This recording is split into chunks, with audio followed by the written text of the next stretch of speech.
pomoći ne samo na moru, ne samo na putu, nego gde god da se nađemo i prizivamo Svetoga Nikolu u pomoć, on stiže. Njegove molitve su delotvorne, dakle, i danas.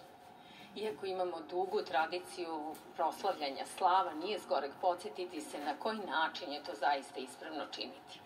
Pre svega, pobožno, sa potpunim poverenjem u Gospoda, liturgijski, potrebno je da toga dana budemo na zajedničkom sabranju na Svetoj Božanskoj liturgiji, da se pričestimo, a zatim da i naš dom se projavi kao crkva u malome. Sveti vladika Nikolaj kaže, kada Srbin slavu slavi, on uz kolač sveću stavi, pa preliva kolač vinom i sve sveti svetim činom.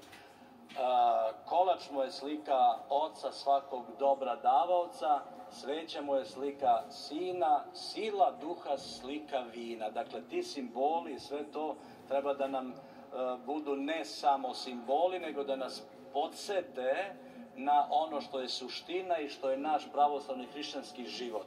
Svakako treba da slavimo svoju slavu, jer su naši preci slavili i u vremenu i u nevremenu, i u teškim vremenima, i u bogatstvu, i u siromaštvu, više u siromaštvu nego bogatstvu, ali ovako na pravoslavni način, sve skromno, primereno.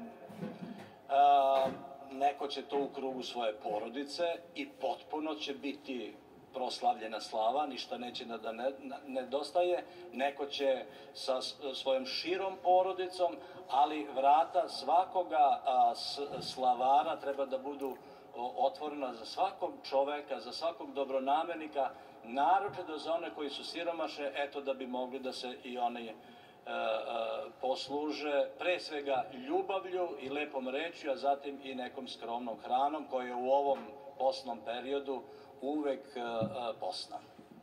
Sveti Nikola predvaja veliki božićni post kojim se pripremamo za najradosniji hrišćanski praznik. Imate li neku poruku u susret Božića? Pa da zajedno sa anđelima i mi čistoga srca, koje treba da bude topla vitlejemska pećina, proslavimo Božić božićnom anđelskom pesmom Slava Bogu na visini i na zemlji mir, među ljudima dobra volja. Hvala vam na ovom razgovoru.